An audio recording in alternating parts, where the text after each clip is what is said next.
I never imagined the day I would be dragged into the middle of a grand, golden living room, surrounded by sneering faces and cold, accusing eyes, would be the very day my entire life changed forever. They called me a thief.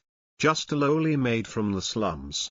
Someone who slipped into their glittering world just to steal what didn't belong to her. Their voices were sharp. Their words like knives, cutting through what little dignity I had left. But none of them knew the truth. I wasn't a thief. I was the real daughter-in-law of the Lancaster family, and the only person who believed me, who looked into my eyes without hate that day, was the very man they claimed I had no right to even stand near. My husband. But let's go back, because stories like this, they never start with fireworks. They start in silence. In survival. I still remember the morning I first arrived at the Lancaster estate. March had barely begun. But the wind was cruel. It slipped past my coat like fingers searching for bone. I stood at the iron gates with nothing but a smudged flyer in my trembling hands, hiring housekeeper, room provided. I wasn't desperate, I was beyond desperate. My mother had been sick for months. Hospital bills piled like mountains. And I hadn't eaten a proper meal in 3 days. I had no education. No resume. No connections. Just a name I barely remembered and a body that still moved because it had no other choice. The security guard looked at me like I was dirt. He scanned me up and down before opening the gate with a sigh, muttering something under his breath about yet another stray. I should have walked away right then, but I didn't. I was shown to a tiny, dusty room beside the storage closet. The mattress was thin and smelled of mildew. They gave me a uniform that didn't fit and told me to be invisible. So I scrubbed floors until my knees bled. I cleaned toilets. Polished silverware. Even ironed silk underwear for women who wouldn't even remember my name 5 minutes after shouting it. They were rich, disgustingly so. The Lancasters didn't just have money, they had legacy. Generations of wealth wrapped in pride, scandal, and power. Every day I watched them dine under chandeliers worth more than everything I'd ever owned in my life. But I kept my head down. Until the morning I walked into the wrong room. I had been told to deliver fresh linens to the East Wing. I didn't know that was his wing. The eldest son. The one they barely spoke of. The one with the cold eyes and the sharper tongue. Nathan Lancaster. I'd heard whispers. That he was ruthless. That he had turned down every woman his parents tried to match him with. That he'd been sent away once, some scandal involving a girl. A broken engagement. A lawsuit. But no one dared speak of it too loudly. When I opened the door, I expected to find an empty bed. Instead, I found him, half-dressed, standing by the window, sipping coffee like a king surveying his domain. He turned, eyes narrowing. "Who are you?" I froze. He was devastatingly handsome, but in a way that scared you. His features were carved like marble, but his gaze was fire and frost. I was just told to deliver linens, sir. I didn't know this was your new. His voice was calm, but the air shifted. "What's your name?" "Elena," I whispered. "Elena Reyes." He didn't speak again. Just watched me as I set the linens down and backed away. Cheeks burning. Heart pounding in my ears. I thought that would be the end of it. I was wrong. After that day, I started noticing him more. Or maybe, he started noticing me. Passing glances in hallways. Moments that lingered too long. A coffee cup he handed me once. With a nod. Nothing overt. Nothing I could ever describe out loud. But I felt it. The shift. And that was when the rest of the household began to hate me. To them, I was just a maid. But now I was a maid who had drawn the attention of the heir. The glares turned colder. The tasks crueler. I was sent to clean rooms that weren't dirty. Scrub kitchens already spotless. My hands were raw and blistered. But I said nothing. Because something in me didn't want to leave. And then it happened. The bracelet, a diamond-studded heirloom, missing from the matriarch's jewelry box. And somehow, without warning, without proof, it was found in my drawer. I was dragged out in front of the entire family like a criminal. Their voices overlapped. Accusations flying. Camera phones raised. She planned this. Just another gold-digging tramp. She wanted to seduce Nathan. Steal from us. I couldn't breathe. I couldn't speak. My heart was breaking, because I knew this wasn't a mistake. Someone had done this. Planted it. Framed me. But why? And then, through the blur of tears and flashing lights and hatred, I heard his voice, firm, commanding. Enough, Nathan. He walked through the crowd like a storm in a suit. Calm. Tall. Unstoppable. He stood beside me, and what he said next silenced the room. She's not a thief. She's my wife. The room went still. Not a single breath moved in that chandelier-lit space as Nathan's words echoed through the marble walls. She's not a thief. She's my wife. My ears rang. My legs nearly gave out. I turned to look at him. Confusion clouding every inch of my soul. What was he saying? Why was he saying that? I hadn't married him. I'd never even touched his hand. Had I? His hand slipped into mine then, firm. Warm. Trembling just slightly as though he too wasn't sure how the storm would land. His fingers tightened around mine like a shield. Like a promise. She's Elena Reyes. And I married her 3 weeks ago. In private. Without the family's consent. Loud gasps filled the space, followed by an eruption of voices. What? Are you insane? Nathan, do you have any idea what you've done? His mother, Margot Lancaster, stepped forward, pale with rage. You married a maid behind our backs. A nobody? A thief? She didn't steal that bracelet, Nathan said. His voice steady. Someone planted it. And I'll find out who. I couldn't move. I couldn't speak. My heart was hammering like a drum. Blood roaring in my ears. I looked up at him, searching his eyes for answers. What he said next was only for me. I'm sorry, Elena, he murmured under his breath. I didn't mean for it to come out this way. But they left me no choice. And just like that, my world flipped again. Because it was true. 3 weeks ago, in the quiet solitude of the rose garden behind the estate, with only the moonlight and a single witness, he had asked me to marry him. But it wasn't out of love. It was protection, security. It had started the night I found him collapsed outside the estate's side gate, bleeding from a gash above his eyebrow, clearly drunk and out of sorts. I helped him inside, tended his wound, stayed silent when he begged me not to tell anyone he'd been out. It wasn't long before he returned the gesture by asking me for a favor that made no sense at the time. Marry me, he had said. Eyes distant. Just on paper. No one has to know. It'll keep the board off my back for a while. And I'll make sure you're taken care of. I'd said yes, because what choice did I have? He promised me money to pay my mother's hospital bills. Promised protection. Promised no one would ever know. And now, everyone knew. The media was already running with it. Maid marries billionaire heir in secret ceremony. The headlines would scream by morning. From scrubber to socialite. I didn't sleep that night. I couldn't. I sat alone in that tiny storage room, my room, staring at the peeling walls. My hands shaking. I didn't cry.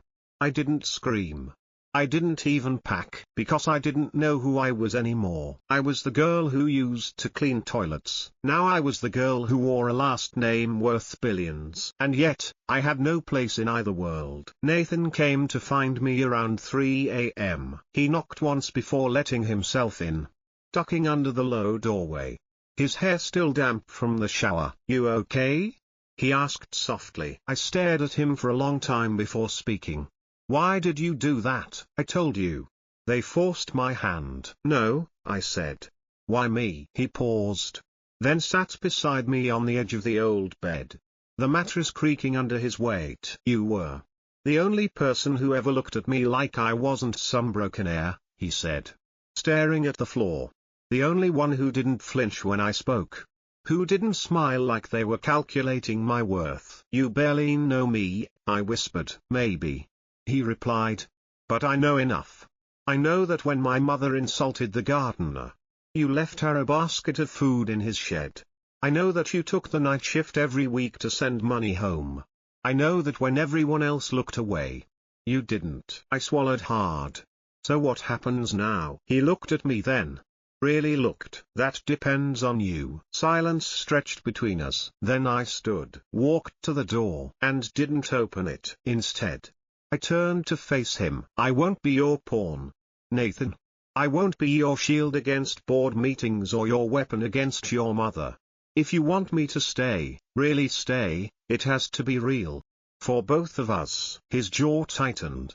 His eyes searched mine. And for the first time since all of this began, I saw him crack. Then I'll make it real, he said. But we'll have to be careful.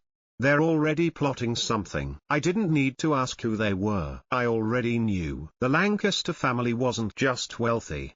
They were dangerous. And now, I had just been placed right in the center of their game. The next morning, everything felt different. I wasn't wearing a maid's uniform anymore. Instead, Nathan had arranged for a stylist, someone from the city who dressed celebrities, to come in before dawn and fit me in something presentable. Presentable. In Lancaster terms, meant silk, diamonds, and heels that made my feet ache before I even left the dressing room. I looked at myself in the mirror and barely recognized the woman staring back. Same eyes. Same hands. But everything else felt borrowed. As if I was wearing someone else's life, and they'd be back any minute to take it from me. When I stepped out into the hallway, the staff stopped talking. They didn't bow. They didn't greet me. They just stared. Their gazes sharp and unkind. As if I'd betrayed them by not staying small. But it wasn't their judgment that scared me, it was the silence from the family. No one had spoken to me since the accusation. Since Nathan's declaration. Not his mother. Not his younger sister Camille. Not even his father, Gregory Lancaster, who returned from an overseas business trip just in time to hear about the scandal of the century. I was summoned to the breakfast table like it was a royal decree. When I entered the dining hall, every fork paused mid-air. Margot Lancaster didn't even bother to look at me. She sipped her tea with fingers like claws and a face carved from ice. Camille wore a smirk so smug I could practically hear it sneer.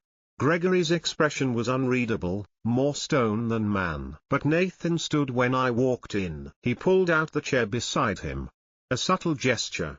But it roared louder than anything else in that room. I sat. My palms were slick with sweat. No one said a word until Margot finally lowered her cup with a deliberate clink. So, she began. Her voice laced with poison. Our little maid has become family. Nathan's hand brushed mine beneath the table. A silent warning. Stay calm. Yes, he said plainly. She has. Margot turned to me then. Her smile was so polite it could cut glass. Elena, darling, tell me, how did you two fall in love? I'm just dying to hear the story. My throat tightened. This was a trap. She wanted to expose the lie. Wanted me to stutter. To slip. To forget the details. But I remembered what Nathan told me before we walked in. Let them play their game. Just don't flinch. So I didn't. I smiled, small, reserved. It started the day I caught him sneaking out through the garden. Barefoot. Carrying a bottle of whiskey and a kitten he claimed wasn't his. Camille let out a sharp laugh. Nathan? With a kitten? He was drunk and the kitten was crying. He kept insisting he wasn't rescuing it. Just relocating. I wrapped it in a dish towel and told him to come back inside before someone saw. I think that's when he realized I wasn't scared of him. I glanced at Nathan. He was watching me. Something flickered in his eyes. Margot didn't laugh. Didn't blink.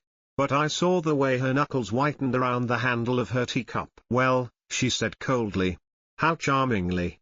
Peasant. Gregory finally spoke. The marriage stands. For now. But there will be expectations. Elena. This family doesn't tolerate weakness. I'm not weak, I said. Quietly but clearly. Camille raised an eyebrow. We'll see. After breakfast, Nathan led me out into the garden, far from cameras. From servants. From eyes that had already started planning my funeral. That was impressive, he said. Quick thinking with the kitten story. I wasn't lying. I replied. You really were carrying a kitten that night. He blinked, startled. You remember that? I remember everything. The way he smiled then. It wasn't the practiced smirk I'd seen him wear at board meetings or in family dinners. It was soft. Real. Maybe I underestimated you, he said. No, I said, stepping closer. You just didn't see me before. And maybe that was the truth of it. I had spent so long shrinking myself, making myself invisible, that when someone finally did look, really look, they didn't know what they were seeing. But Nathan, he was starting to see. Later that night, I found an envelope slipped under my door. No return address. Just my name, scrawled in elegant, slanted handwriting. Inside was a photo, blurry, grainy, of me in the kitchen, alone, holding something small in my hand, something glittering. The diamond bracelet. Below it, a single sentence typed in red: you may fool him, but not us. My blood ran cold. I wasn't just part of the game now. I was the target. And someone in this house wanted me gone. I couldn't sleep that night. The photo lay on the nightstand. Its grainy shadows burned into my mind. Whoever took it had been watching me, waiting for the perfect moment to strike. The message was clear: they wanted me scared, isolated, maybe even gone. But I'd spent my whole life being afraid. And I was done with that. I slipped the photo into the drawer, locked it, and tried to slow my breathing. But every creak of the floorboard, every gust of wind against the windows sounded like footsteps, like someone standing right outside my door. The next morning, Nathan was already dressed and tying his cufflinks when I walked into the dining room. His expression was unreadable, but I knew he noticed something was wrong. You didn't sleep, he said, eyes flicking to mine. Neither did you. He smirked, but it didn't reach his eyes. The board is pressuring me to annul the marriage. Publicly. They think it's a liability. Do you? I asked. He looked at me for a long moment. No. I think it's the best decision I've made in a long time. And just like that, the air between us changed again. I didn't trust him completely, not yet. But there was something about the way he spoke when we were alone. Something gentler. Unscripted. Still, I hadn't told him about the photo. I didn't know if I could. Not because I feared he'd doubt me, but because deep down, I was afraid it might have been him, or worse, someone he cared about. That day, I played the role of Mrs. Lancaster like I was born for it. I smiled at staff who now looked at me with thinly veiled contempt. I walked beside Nathan during the charity luncheon like we were a power couple from the pages of a magazine. Cameras clicked. Reporters whispered. And Nathan, he kept his hand on the small of my back the entire time. It was almost convincing. Almost. But I could still feel the eyes on me. Watching. Waiting for me to trip. Later that evening, Camille cornered me in the upstairs hallway, where the lights always flickered and the walls echoed more than they should. Quite the performance today, she said. Arms crossed. Thank you, I replied, brushing past. But she grabbed my wrist hard. You think marrying my brother means you belong here? She hissed. You think wearing our name erases the dirt under your fingernails? I met her gaze calmly. I don't need to erase anything. I built myself from nothing. That's more than you've ever done. Her eyes narrowed. You should watch your tone. I leaned in closer. And you should stop sneaking around the East Wing with your tennis coach. Walls here are thinner than you think. Her face drained of color. I didn't wait for her response. I just walked away, heart pounding, hands shaking, but head held high. Camille wasn't the only one with secrets. I'd been quiet too long. Let them push me, frame me, humiliate me. Not anymore. That night, I returned to the kitchen, the same place I'd been in the photo. I retraced my steps, trying to remember every detail of that day. What time it was, who had been around, what I had touched. And then I saw it, a small, square panel near the floor, just slightly ajar. Curious. I pulled it open. Inside was a tiny lens, a hidden camera. My heart stopped. Someone had been recording me. Deliberately, methodically. I rushed to the security office, claiming I needed to check for a lost item. The guard on duty, a man named Harris, older and soft-spoken, was reluctant.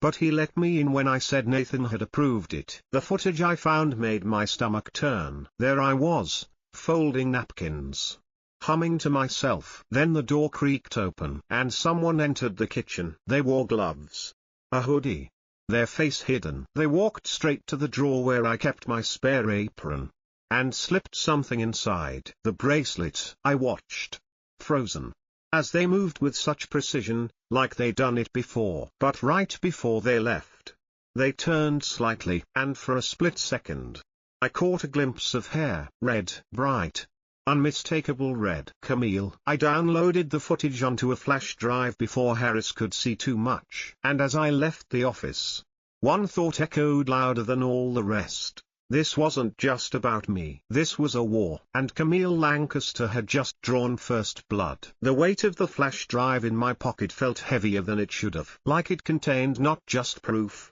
but power. I paced the floor of the guest room Nathan had moved me into. The door locked behind me, the curtains drawn shut.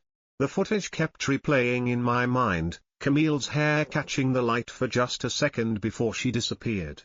That tiny detail, that one mistake, was enough to unravel the whole damn lie they'd wrapped around me. But I couldn't expose her yet. Not without thinking 5 steps ahead. This was the Lancaster family.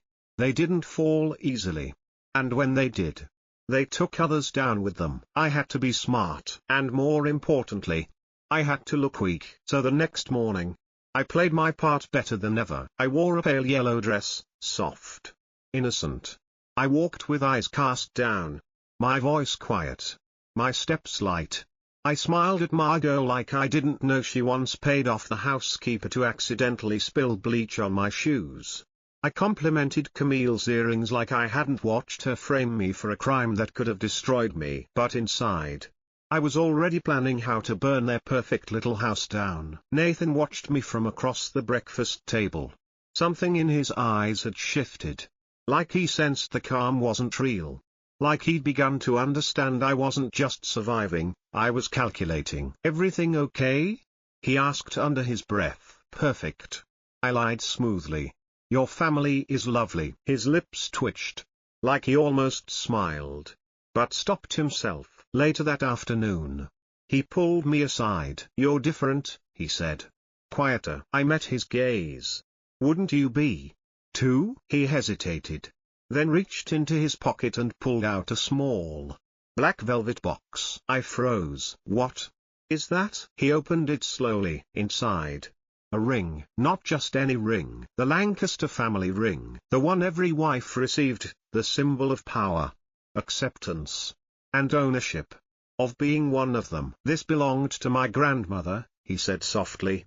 "It's yours now." I stared at it, unable to speak. "I know this marriage wasn't how either of us imagined," he continued. "But I meant what I said.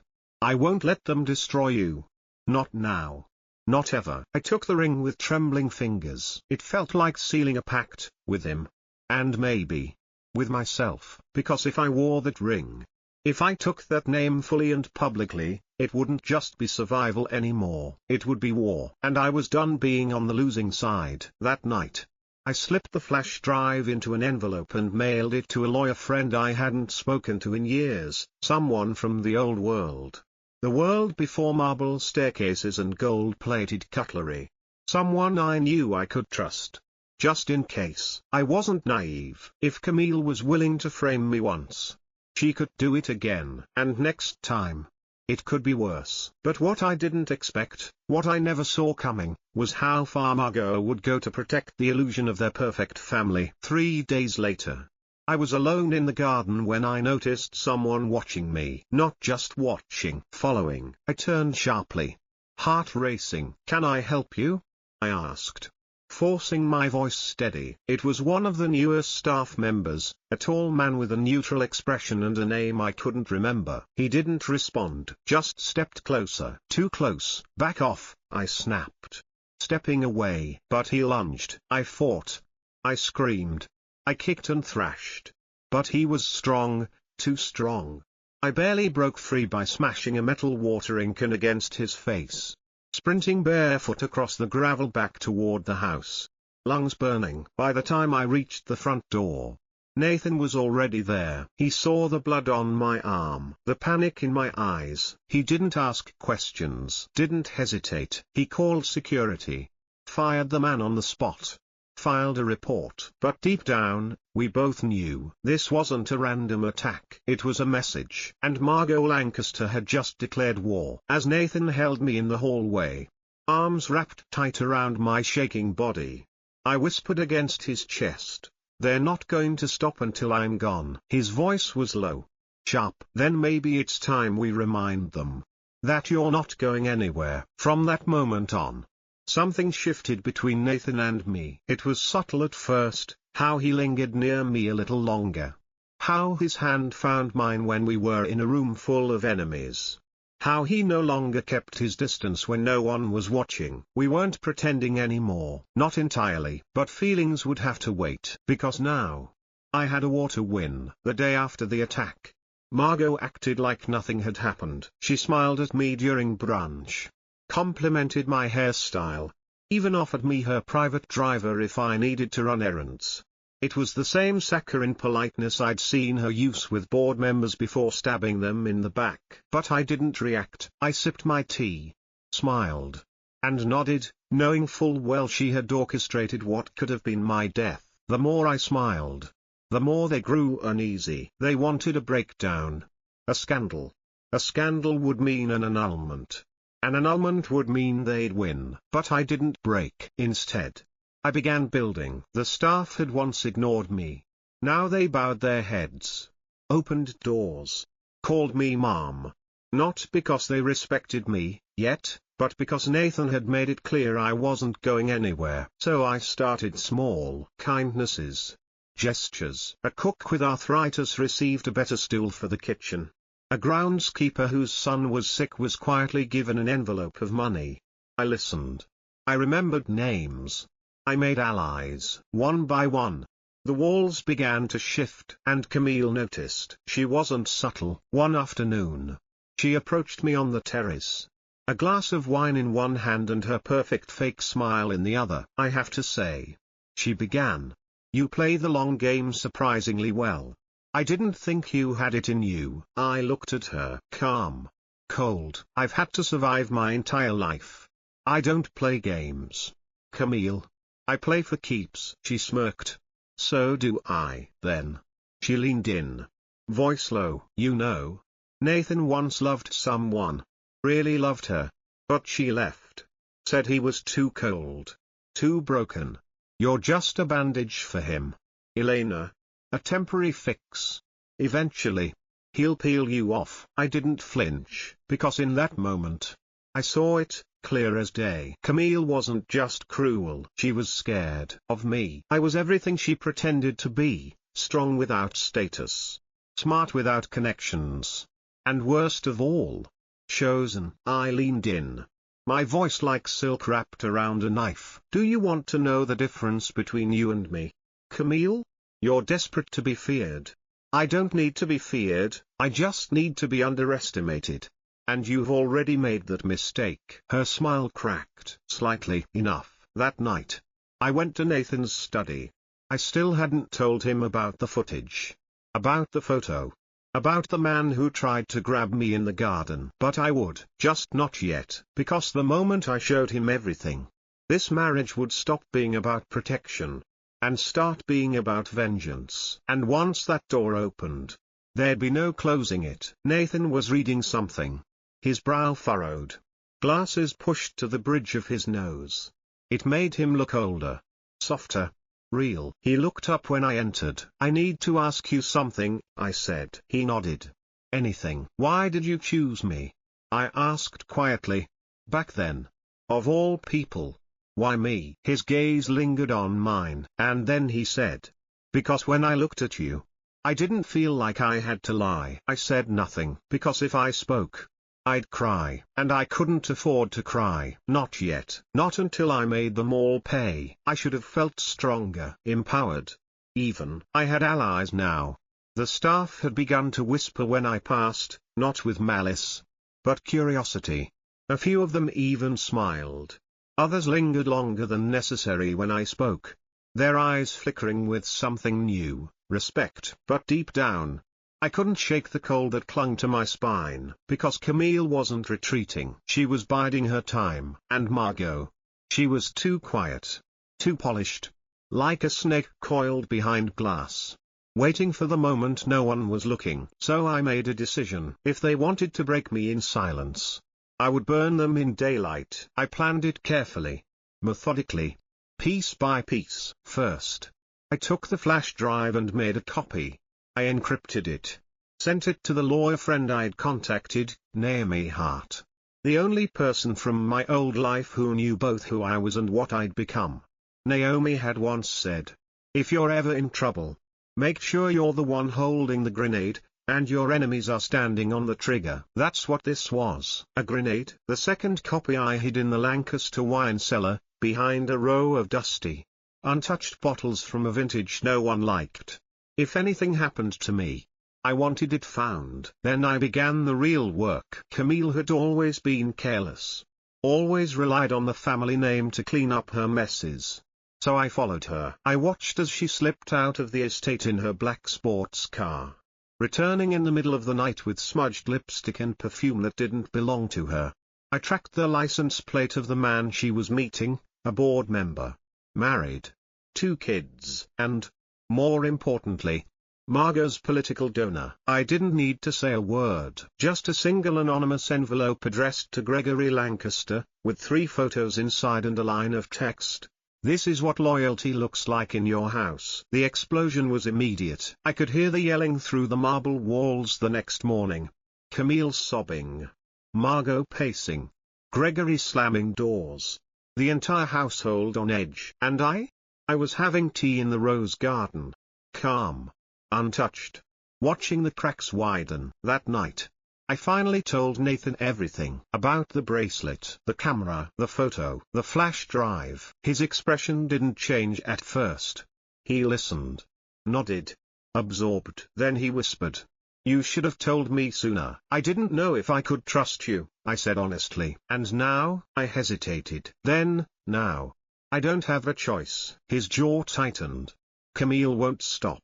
And if my mother finds out you've been gathering evidence." "I'm not afraid of her." "You should be." But I wasn't. Because what scared me more than Margot Lancaster, more than Camille's jealousy, more than all the schemes, was what I'd found in Nathan's desk drawer the night before. I hadn't meant to look. I was searching for a pen. But instead, I found a photograph, old, faded, of Nathan and her, the girl he'd loved before me, the one Camille mentioned. She was beautiful, warm eyes, dimpled smile, glowing in a way I hadn't seen Nathan glow with me. And on the back of the photo, in elegant handwriting, were 5 words, "You still owe me forever." I hadn't asked him about it. Not yet. I wasn't ready to hear the answer. Because what if I was just a shadow? A placeholder?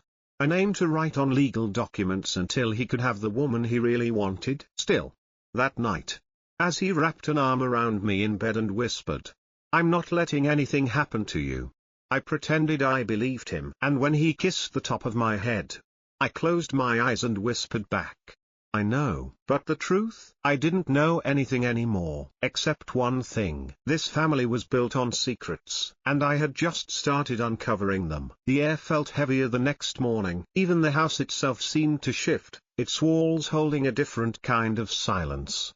Not the calm kind, but the loaded kind. Like every room was holding its breath, waiting for something to collapse. Nathan was already gone when I woke up. I touched the pillow where he'd slept. Still warm, still indented, but empty. And for some reason, that made me feel hollow too. I got dressed slowly, avoiding the mirror. I didn't want to look myself in the eyes. Not today. Not when there were questions I still hadn't asked, about the girl in the photo. About what Nathan was really hiding behind those protective words and soft glances. I went downstairs to find Camille already waiting in the sunroom, her legs crossed elegantly, a glass of grapefruit juice in her hand, and that same smug little tilt to her lips. "You look tired," she said casually. I didn't sleep much. Guilt will do that to you. I blinked. Guilt? She sipped her drink and smiled. Well, when you've stolen someone's place, their name, their future, doesn't it haunt you, Elena? Or are you too busy playing princess? There it was again, that implication that someone had come before me, and I had replaced her. I didn't respond. I wasn't here to bite at her bait. But the doubt in my chest had already begun to stir. After lunch, I went back to Nathan's study. This time, I didn't feel guilty searching. I needed answers. The photo was still there, tucked behind an old journal.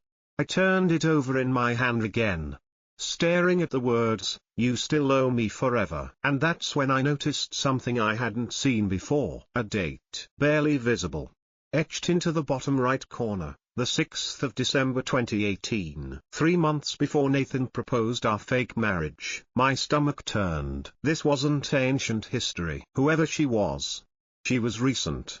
She was real. And maybe she wasn't entirely gone. I slipped the photo into my pocket and headed for the East Wing, Nathan's private quarters. There was a room there no one ever went into. Even the maids said it was off limits. I'd assumed it was storage, or maybe an old office. But today, I needed to know. The door was locked, but I had keys. I found the right one on the 3rd try. When the door opened, the air inside was stale, cold, and what I saw made my breath catch. It wasn't a storage room. It was a shrine to her. Photos, notebooks, books stacked on shelves with a girl's name scrawled in the margins, Leela. Letters tied with red ribbon. Gifts unopened.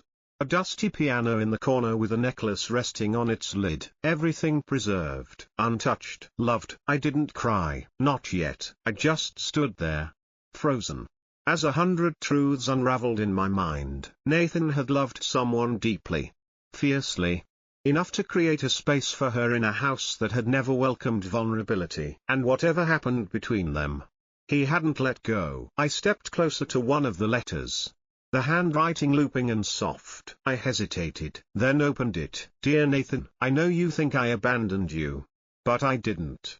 I never would. They told me to leave. They made me. I had no choice. If you ever find this, I want you to know, I never stopped loving you. My heart dropped. They made me. Could it be? Had the Lancaster family forced her out? Was I just another substitute in a long line of silenced women? I didn't hear the door creak open behind me, but I felt it. His presence. Nathan's voice was quiet, hollow. I told you not to come in here. I turned around slowly. He stood in the doorway, arms at his sides, eyes darker than I'd ever seen them. I needed answers, I said. That wasn't yours to take. Neither was my trust, I replied, my voice barely above a whisper. He looked down, said nothing. I waited for him to speak, to explain, to deny, but he didn't. Finally, I asked the one question that had been eating away at me for days. Is she still alive? His silence answered for him. I felt something inside me crack, not in a loud, breaking way, but quiet, like frost splitting glass. Why didn't you tell me? Because I didn't know if you'd stay. Would you have? I asked. If you were me? He opened his mouth, then closed it. I nodded.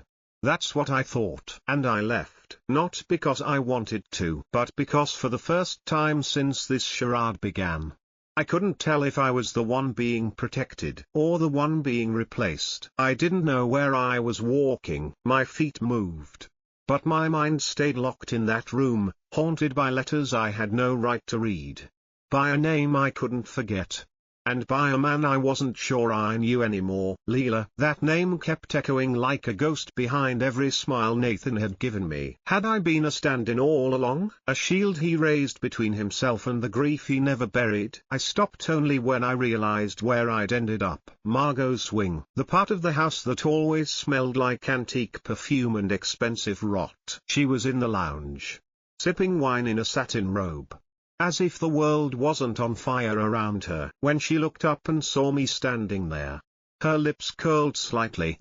Well, The ghost bride returns. I stepped in and shut the door behind me. No more games, I said quietly. Margot tilted her head. Darling. If you think you're in a position to demand anything, I want the truth about Leela. I cut her off. Now. Her smile dropped. And just like that, the room shifted. She set her wine glass down slowly, her fingers lingering at the stem as if weighing how far she was willing to go. You're not the first, she said at last. You won't be the last. But you're by far the most annoying. I didn't move. I didn't blink. She was pregnant. My breath caught. Margot stood, walked to the window, and said it like she was commenting on the weather. She told Nathan. And he proposed that very night. But I couldn't allow it. That girl was beneath us. No money. No pedigree. Just another warm smile with a sad story. What did you do to her? She turned to me, eyes gleaming. I gave her a choice. Leave and live. Or stay and destroy him. My stomach twisted. You threatened her. She knew too much. And Nathan, he's always been soft. Always needed someone to clean up his messes. Was it a mess? Or did you just hate not being in control? Margot stepped forward, voice sharpening. Do you think this family has stayed powerful by handing the keys to just anyone who stumbles in from the gutter? She didn't stumble. And neither did I. She smiled again. Then why do you look like you're about to cry? I didn't answer. Because I was. Not out of fear, but rage. Hot, violent rage that burned behind my ribcage. You made her leave, I said. You broke them. And now you're trying to do it again. Correction, she said coolly. I'm succeeding. No, I said, stepping forward. You're not. Because this time, he won't lose me. And what makes you think that? I pulled out my phone, opened the hidden folder, and showed her the footage. Camille, in the kitchen, planting the bracelet. Her lips parted, but for once, Margot Lancaster had nothing to say. You can destroy love, Margot, I said.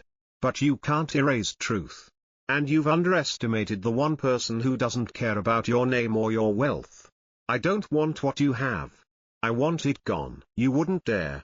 I already have. She stared at me, stunned into silence. Then I leaned in, whispered one final thing. You made one mistake when you played this game. Her voice trembled slightly. And what's that? You thought I was alone. I walked out of her room with my heart pounding like thunder, but my head held high. Nathan was waiting at the end of the hallway. I didn't say anything. I didn't need to. I just handed him the flash drive. His eyes darkened as he took it, his jaw tight. He didn't ask what it was. He knew. And for the first time, I saw something dangerous flicker in his expression, not coldness, but fury. Tomorrow, he said, we end this. And I believed him, because tomorrow, the House of Lancaster would finally crack. And this time, I wasn't the one breaking. The ballroom shimmered like it always did, crystal chandeliers glowing overhead, violin music echoing from the corners, guests dressed in black tie elegance, sipping champagne like sin never touched their lips. Tonight was the annual Lancaster Foundation Gala, a celebration of legacy, of power, of illusion, and it was the perfect stage to destroy all of it. I stood near the balcony doors,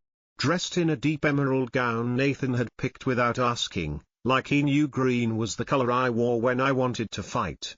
Beside me, his hand never left mine. Not once.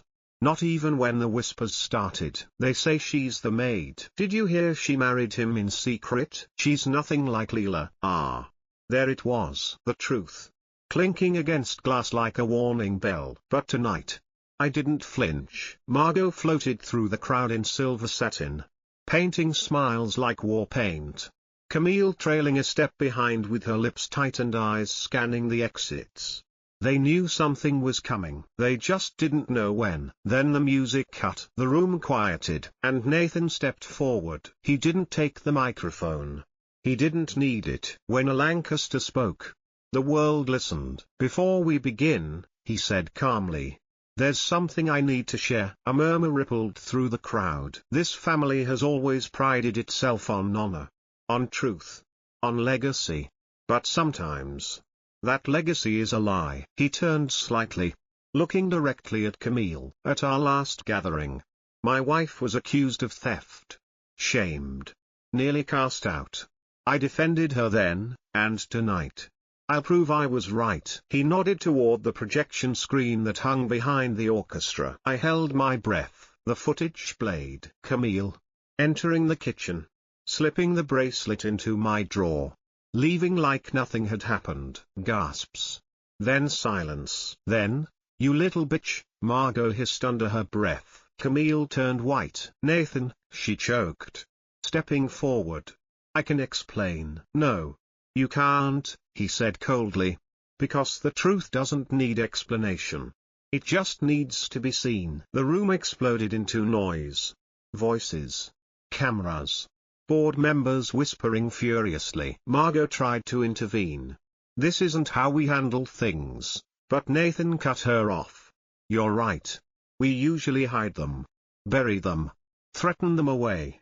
But not tonight." He stepped back and looked at me. "Elena," he said softly, "do you want to say anything?" I didn't move at first. Then I did. I stepped up beside him, took the microphone from the stage, and let my voice ring out clear across the marble room. "My name is Elena Reyes.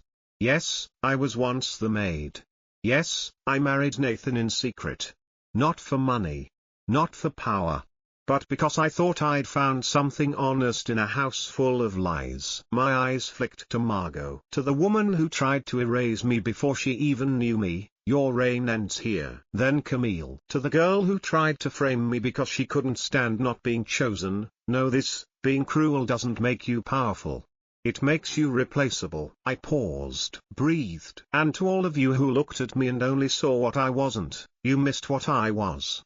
I'm not going anywhere." Silence, and then, applause. Not everyone, but enough. The cracks had broken through the marble. After that night, everything moved fast. Camille was removed from the board. Margot's reputation took a fatal blow. Donors pulled support. Her influence crumbled. Nathan offered me a choice. "We can leave," he said. "Start over. No cameras. No empires.